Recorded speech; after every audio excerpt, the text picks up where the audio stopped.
Hey, questions?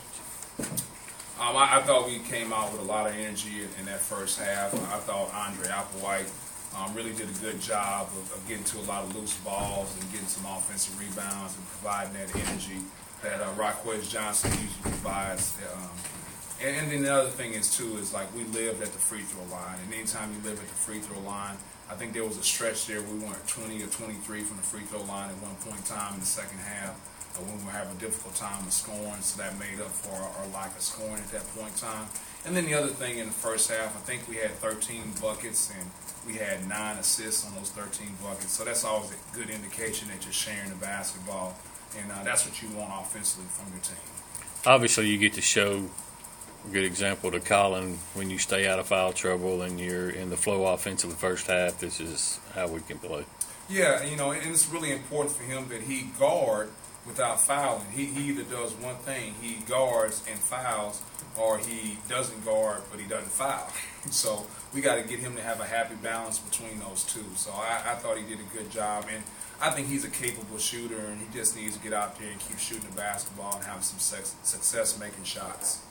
They said that y'all really worked on those free throws this past week. Is that something that you kind of want to utilize, get into the foul line, kind of make up for the fact that you don't have a whole lot of size down low?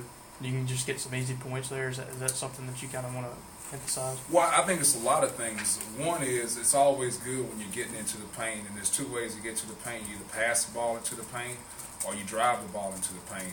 And so right now people are playing off of us, so we can't pass the ball into the paint a lot because of that. And then the other thing is you just want to get to the free throw line.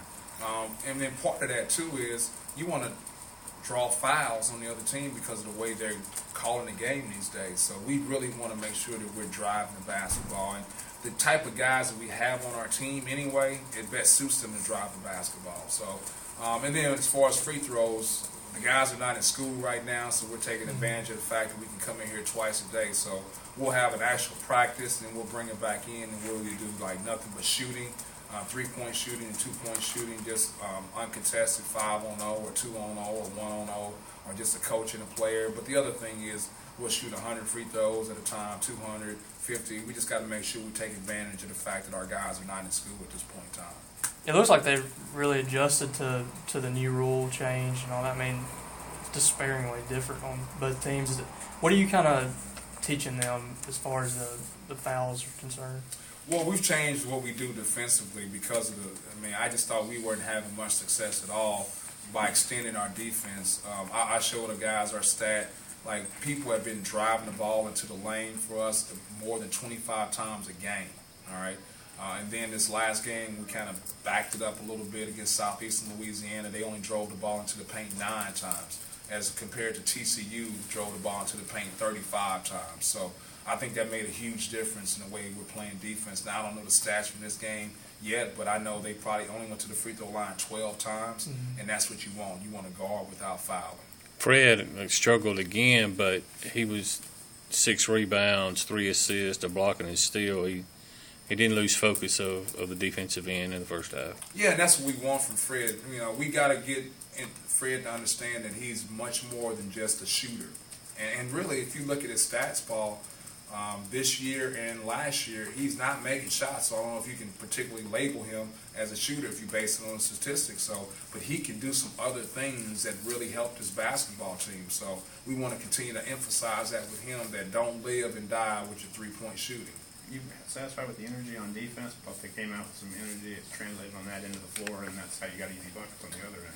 Yeah, the one thing that we have to do, though, is we have to do a better job of finishing on the other end. We have advantage basketball. I thought we had a lot of situations where we were 2-on-1, 3-on-2, 4-on-3 because of our defense, and we just didn't take advantage of it. And also taking advantage of it in the first half by getting to the free throw line on those disadvantaged basketball and making the free throw. So, even though we're not extending our defense except if we're in a 1-3-1, we still had, I think, 12 steals. Right. And so, I just want our guys to understand you can still be active on the defensive end without out there pressuring way past the 3-point line. Andre said the difference may have been your wife making chocolate chip cookies before the game. Well, I got to get my wife to do some more work then if they think that's the difference.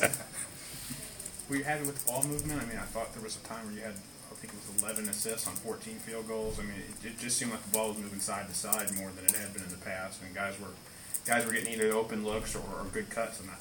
Yeah, very satisfied with that. I mean, you want guys sharing the basketball. You don't want it to be a one-on-one, basketball session. Now, you need guys to break their man down one-on-one or via the ball screen, but once they get into the lane, that they're unselfish enough to kick out to open people. And I thought there were several times there where we call it one more, where a guy penetrated the kick, and then one more to another guy. Then we did one more to the other guy, and then we actually throw the ball inside. There was a great example of that in the second half where Tyson was wide open at the three-point line, and he shot fake and threw the ball to Dre, and he got fouled on the dunk attempt. So that's what you want.